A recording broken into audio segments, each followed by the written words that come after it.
সে তো জীব জানোয়ার থেকে অধম, তাকে তো আসলে মানুষ বলা যায় না। কুকুরের কাজ কুকুর করেছে, কামড় দিয়েছে পায়, তাই বলে কি মানুষ আমি আমার শোভা পাই? সো উনিও কুকুর। কথা হচ্ছে আমার আর সাকিবের ভিতরে অন টু ওয়ান কথা হচ্ছে, এখানে জয়কে থার্ড পার্সন। প্রায় আমি যখন তাকে জিজ্ঞাসা করলাম ওই যে একটা মেয়ে আছে না মানে কি, সে আমাকে নিয়ে উল্টা পাল্টা কথা পাঠালো। প্রতিটা আর্টিস্টের শাহরিয়ার নাজিম জয়ের যে প্রোগ্রামটা বয়কট করা উচিত। সেলফ রেসপেক্টে যদি কেউ আঘাত করে তাকে আমি ছাড়বো না। সাইবার ক্রাইমে আমি কিছু কিছু মামলা করব, কারণ কিছু কিছু মানুষ আমাকে নিয়ে বাজে বাজে বাজে কমেন্ট করছে, কিছু কিছু নায়িকা আছে। দেখেন, আমি আবারও বলছি, জয় ভাইয়া আমার অনেক সিনিয়র আর্টিস্ট, আমি ওনাকে রেসপেক্ট করি, ওনাকে ভালোবাসতাম, কিন্তু তার আমি সমস্ত সিনিয়র আর্টিস্টকে ভালোবাসতাম, এখনও রেসপেক্ট করি। সেক্ষেত্রে সিনিয়র হিসেবে যদি আমি কোনো অন্যায় করি তাকে আমি এক্সট্রিমলি সরি, কিন্তু আমার নিজের একটা মনুষ্যত্ব বোধ আছে, মান সম্মান আছে, সেলফ রেসপেক্ট যেটাকে বলে। আমার সেলফ রেসপেক্টে যদি কেউ আঘাত করে তাকে আমি ছাড়বো না, সেটা আমি আগেও বলেছি। এটা সবার ক্ষেত্রে হওয়া উচিত। জয় ভাইয়ের বিষয়টা হচ্ছে, তার ব্যাপারে আমি ফার্স্টে কষ্ট পেয়েছিলাম, কষ্ট থেকেই কথাগুলো বলা ছিল যে একজন মানুষের সাথে আমার এত ভালো রিলেশন, তার বাসায় যে আমি ইনভাইট পেয়েছিলাম, খেয়েছি, তার ওয়াইফ আমাকে খাবার খাইয়েছিলেন, সব কিছু ঠিক আছে। তার বাসায় অনেকক্ষণ পার্টি করেছি, প্রায় যেতাম। সে আমার অফিসে আসতো, আমার ক্লিনিকে সে বোটক্স বলেন, ফিলার বলেন, ট্রিটমেন্ট নিতে চেয়েছিল তার রিঙ্কেলের জন্য। সে আমার সঙ্গে একটা ওয়েব ফিল্ম করতে চেয়েছিল, চ্যানেল আয়ের বলেন, এমনি প্রজেক্ট বলেন। সে আমাকে বলেছিল যে তুমি পারবা, এগুলো করো, তুমি ডিজার্ভ করো, সবই ঠিক আছে। বাট প্রবলেমটা হচ্ছে, সে যখন সাকিব আর আমার ইস্যুস দেখলো, হঠাৎ করে সে বললো যে ওই যে একটা মেয়ে আছে না, দেখেছেন তো আপনারা, মানে কি ওনার তো আমাকে, আমি তার ছোট বোন, মনে করেন রিলেশনের কথা আমি ভুলে গেলাম, ছোট বোন।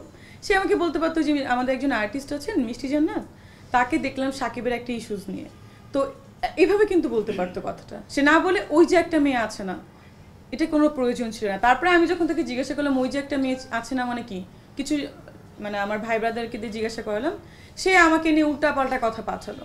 তখন আমি বললাম যে সে যদি, ইভেন আপনারা দেখেছেন আমি 20 সালে তার একটা প্রোগ্রামে গিয়েছিলাম, 4 বছর পরে। আমি 24-এ মানে কয়দিন আগে একটা তার প্রোগ্রাম করেছি, কারণ সে 20 সালে আমাকে প্রচণ্ড পরিমাণে অপমান করে কথা বলেছিল। আমি তখন স্টেপ নিতে চেয়েছিলাম, বাট আমার মনে হয়েছে থাক, সে সিনিয়র আর্টিস্ট, সে তার প্রোগ্রামে এইভাবেই কথা বলে, ইটস ওকে।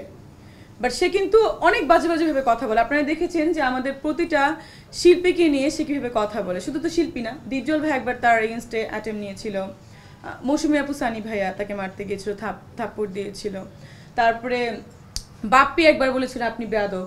তারপরে আসিফ ভাই একবার পার্সোনাল রিলেশন নিয়ে বলেছিল। অপু বিশ্বাস দিদিও তো একবার তার সাথে অনেক গ্যাঞ্জাম দিদির সঙ্গে। তো আমি বুঝলাম না মানে বিষয়টা কোথায়। এই জন্য আমি বলেছি যে সে যেভাবে কথা বলে, এই কথা বলাটা বন্ধ করা উচিত। এই ট্রেন্ডটাই তো ভালো না, কারণ সে একজন আর্টিস্ট, সে কিন্তু এমন না যে সে একজন অ্যাঙ্কর। সে অ্যাঙ্কর হলেও কিন্তু সে অপমান করে কথা বলতে পারে না। সে একজন আর্টিস্ট, সে সবাইকে সম্মান করে বলবে। সে ইভেন কি হলো, মুরাদ ভাইয়া ছিল, তাকে বলতো টাকলা মুরাদ। সে ইকবালকে বলে টাকলা ইকবাল, আপনাকে শোনা যায় বলতে। এইভাবে তো কথা বলতে পারেন, কেন বলো? এটা তো ইনডিরেক্টভাবে অপমান করা, ওয়ান কাইন্ডস অফ। আমি বলেছি এভাবে ইনডিরেক্টভাবে অপমান করার কোনো প্রয়োজন নেই। ইভেন আমাকে সে বলে যে তুমি যে ডাক্তার হয়েছে তোমার সার্টিফিকেট, মানে তাহলে বিএমডিসি আমাকে কি দিল? আমি যে শিকদার মেডিকেলে পড়াশোনা করেছি, মানে বুঝলাম না উনি কি বলে। তারপরে আমাকে বলে, আমি তার প্রোগ্রামে আমার কাজিনকে নিয়ে গেছিলাম, আমার আপন মামাতো ভাই নিয়ে গেছি, বলে যে আপনার সঙ্গে যিনারা এসেছেন ইনারা কেউই আপনার আপন ভাই ব্রাদার না, আপনি এদেরকে সাজিয়ে নিয়ে আসেন, এবং আপনি মানে ব্যাড ইঙ্গিত করে বলছে, মানে সে তাদের সাথে আমার সাথে আমার একটা ব্যাড রিলেশন। তো এটা তো কোনো কথা না।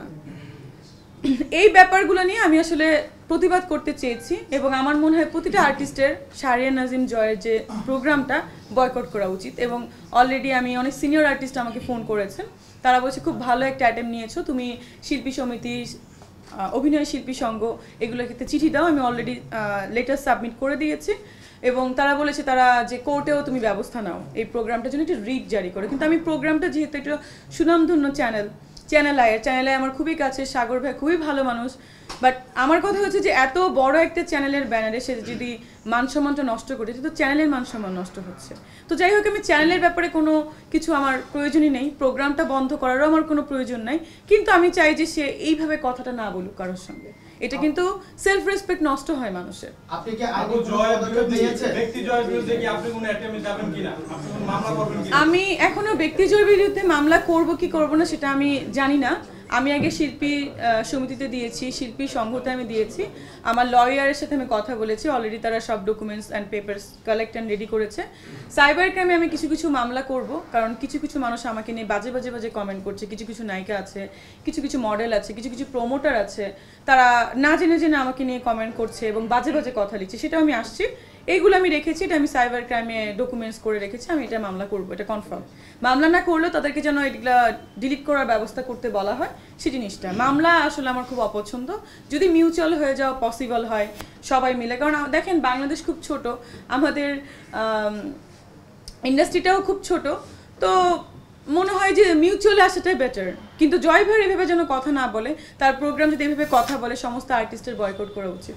আপু, ও থাপড়ানোর ব্যাপারটা কি এখনো রয়ে গেছে নাকি আপনি এটা ডিলিট করে দিয়েছেন? থাপড়ানোর ব্যাপারের থেকে এখন তো অনেক বাজে ব্যাপার হয়ে গেছে। যখন সে জেনে এই কথাগুলো শুনেছে, সে আমাকে বারবার বলছে, সে আমাকে একটা ভিডিও পাঠিয়েছে যে কুকুরের কাজ কুকুর করেছে, কামড় দিয়েছে, আপনারা মনে হয় শুনেছেন। তো এখন তো আমার মনে হচ্ছে থাপড়ানো, তাকে জুতো পেটা করা উচিত ছিল আমার ডিরেক্ট যে, কারণ এই কথাটা সে বলতে পারে না। আর কুকুর কিন্তু অনেক ভালো প্রাণী, আমার কুকুর আছে, রাস্তায় অনেক কিছু পালি। সে তো জীব জানোয়ার থেকে অধম, তাকে তো আসলে মানুষ বলা যায় না। তো এভাবে সে বলতে পারে না। তা আমিও বলবো যে সেও কুকুরের কাজ কুকুর করেছে, কামড় দিয়েছে পায়, তাই বলে কি মানুষ আমি আমার শোভা পাই। সো উনিও কুকুর, উনি যা বলবো ওনার কথা তো কথা বলার আমার কোনো প্রয়োজন আছে বলে মনে করি না। He is actually out of subject. ওনাকে আসলে আমি কথা বলে সে চাচ্ছিল একটু ভাইরাল হবে, তার একটু নিউজ হবে, আলোচনায় আসবে, তো এটা তার হয়ে গেছে অলরেডি। বাট সে এখন চুপচাপ করে বসে আছে, কারণ তার তো মুখে কোনো কথা নাই, কারণ সে অলরেডি সবাইকে অপমান করে, আমাকেও করেছে। আপনি এই যে মিডিয়াতে কথা বলতেছেন বেশ কয়েকদিন যাবত, আপনি ব্যক্তি জয়ের বিরুদ্ধে আইনগত ব্যবস্থা না নিয়ে মিডিয়াতে কথা বলে এটা তো ভাইরাল হওয়ার জন্যই করতেছেন আপনি, আমার কাছে মনে হচ্ছে। তাহলে আপনি সাংবাদিকদেরকে একদিকে ব্লেম করতেছেন, একদিকে হচ্ছে আপনি জয়ের বিরুদ্ধে মামলা করবেন না। আসলে আপনি ক্লিয়ার, আমি তো বলি না আমি মামলা করব না। ওয়াই নাইট যোগ করে এর সাথে যে আপনি তাদের নাম ব্যবহার করে আপনি নিজে ভাইরাল হতে চান, এরকম কথাবার্তা। তাহলে তো তার নামটা আমি আগে নিতাম, জয়ের নামটা। জয় কিন্তু আমার নামটা আগে নিয়েছে। জয় ভাইয়া কিন্তু আগে আমার নামটা নিয়েছে। যখন সাকিব আর আমার ইস্যুজে আসলো, ফার্স্টে উনি কিন্তু কথা বলেছে, আমি কিন্তু জয়ের নাম বলি নাই। ওর নাম আসবে কেন? কথা হচ্ছে আমার আর সাকিবের ভিতরে অন টু অন কথা হচ্ছে, এখানে জয় কে থার্ড পারসন। জয় কি নিজেকে নিষ্পাপ মনে করে, আপনারা সবাই পাপী এরকম মনে করে? হ্যাঁ, অবশ্যই মনে করে, সে তো নিষ্পাপ মনে করে। সে হচ্ছে নিষ্পাপ বাচ্চা, একেবারে শিশু, আর সবাই হচ্ছে পাপী। সমস্ত আর্টিস্টদেরকে তো সে অপমান করে কথা বলে, কেন বলবে? সে পরিমণিও তো কদিন আগে ইয়াস্টারডে মেবি বলে, ডে বিফোর ইয়াস্টারডে বলেছে যে সে আমার বাচ্চাকে নিয়েও কথা বলে, কেন বলবে? ঠিক না? আপু, গুঞ্জন রয়েছে যে জয় আপনার বিরুদ্ধে লিগ্যাল অ্যাকশন নেবে, এটা একটা গুঞ্জন রয়েছে এবং গোপন তথ্যে এটা গুঞ্জন রয়েছে যে আমি নিব লিগ্যাল অ্যাকশন। ও লিগ্যাল অ্যাকশন নেওয়ার কে? ও আমাকে অপমান করেছে, ও আমাকে বাজে বাজে কথা বলেছে, এটা তো আমার নেওয়া উচিত।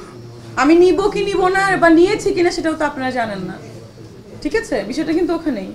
সে যদি স্টপ হয়ে যায় তাহলে আমি ব্যাপারটা স্টপ করবো, আর স্টপ যদি না হয় তাহলে ব্যাপারটা অনেক দূরে যাবে। তখন কারণ সে কিন্তু এখানে দোষী, সে সবাইকে বাজে বাজে প্রশ্ন করেছে, আমাকেও করেছে। সো সে আমি নিই বা সে নে, যেই নিবে ও কিন্তু ফেসে যাবে, এটা কিন্তু সত্য কথা, কারণ প্রতিটা মানুষ তারপরে কিন্তু খেপা আছে। আপু, উনি আমেরিকায় যাওয়ার আগে যে স্ট্যাটাস দিয়েছেন সেখানে কিন্তু আপনার কমেন্ট আমরা দেখেছি। অনেকেই বলছেন যে শাহরিয়ার নাজিম জয় এবং আপনি দুজনে মিলে এটা যৌথ প্রযোজনায় এই ঘটনাটা ঘটাচ্ছেন এবং দুজনেই ভাইরাল হওয়ার ধান্দা। না না না, ওয়ালটন ফ্রিজ কিনে অনেকের মতো আপনিও হয়ে যেতে পারেন মিলেনিয়াল। সেরা পণ্যের সেরা অফার। আমি কেন স্ট্যাটাস করেছি? কারণ হচ্ছে সে আমাকে নিয়ে বারবার বলছে, আবার সে লিখছে যে আমি লায়ার, আবার সে লিখছে আমি এইগুলো, তাই আমি একটু আমার হাসি লাগলো, এজন্য আমি একটা কমেন্ট করেছি তাকে নিয়ে। এই আমার মজা লাগতেছে যে সে নিজে এখন আবার লাইমলাইটে নাম আসার জন্য সেগুলো করছে। আপনি কয়েকজন মডেল এবং ইনফ্লুয়েন্সার যারা আছে তাদের নাম বলছেন, তাদের বিরুদ্ধে লিগ্যাল অ্যাকশন নাম বলি নাই আমি। তাদের নামটা প্রকাশ করবেন কিনা? না, এখন নাম প্রকাশ করব না। আগে তাদের ব্যাপারে লিগ্যাল অ্যাকশন রেডি হয়েছে, হোক। ফোন দিবে, যেখান থেকে ফোন দেওয়ার আমার লয়ার ফোন করবে সবাইকে। সেই লিস্টে কি তোমার মির্জা থাকবে? আমি কোনো আর্টিস্টের নাম বলতে চাই না। তমা আপু দেখেন আমার বার্থডেতে কিন্তু অনেকবার এসেছে, আমি কিন্তু কমেন্ট করেছি সেদিন। 2017 সালে, সরি 2019 সালে আমার বার্থডেতে আসে, তার সাথে আমার খুব ভালো রিলেশন। দ্যাটস দ্য থিং, আমি কেন ওনার নামে করব? ওয়েট, উনিও লিখেছে আপনার, উনি লিখেছে সেটা তো উনি জয় ভাইয়াকে নিয়ে লিখেছে। দিয়ে দাও না।